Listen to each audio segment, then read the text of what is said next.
This report I received today is a monumental document in more ways than one. But it is a very, very important piece of America's history, and it will shape America's future in ways that will make us a more honorable, more successful, and more ethical country.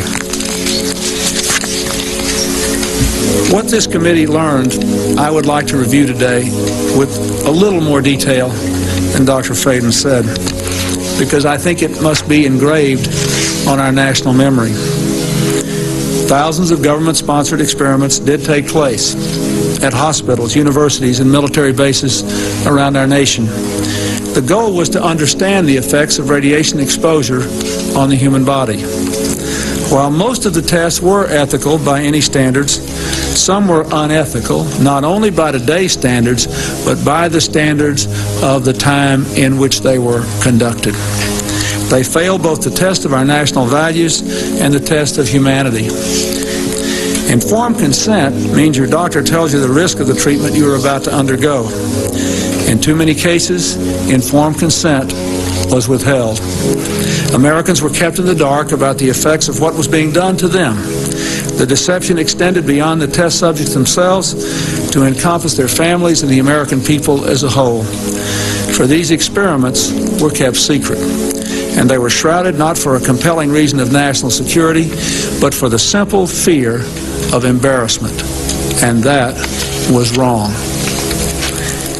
So today, on behalf of another generation of American leaders and another generation of American citizens, the United States of America offers a sincere apology to those of our citizens who were subjected to these experiments, to their families, and to their communities.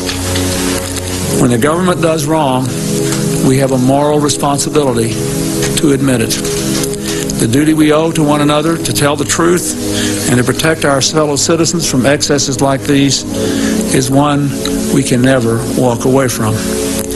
Our government failed in that duty, and it offers an apology to the survivors and their families, and to all the American people who must be able to rely upon the United States to keep its word, to tell the truth, and to do the right thing.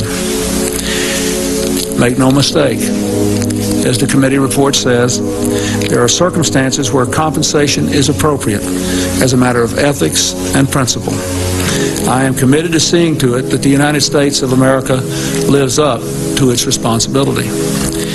Our greatness is measured not only in how we so frequently do right, but also how we act when we know we've done the wrong thing, how we confront our mistakes, make our apologies, and take action.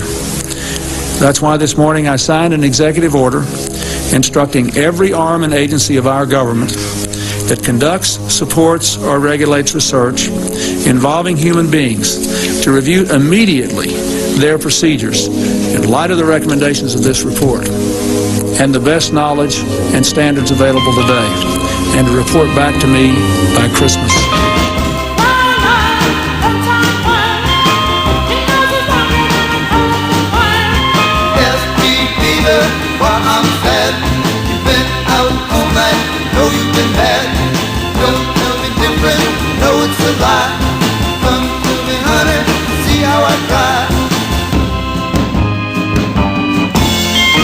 But I want to say one thing to the American people. I want you to listen to me. I'm going to say this again. I did not have sexual relations with that woman, Miss Lewinsky.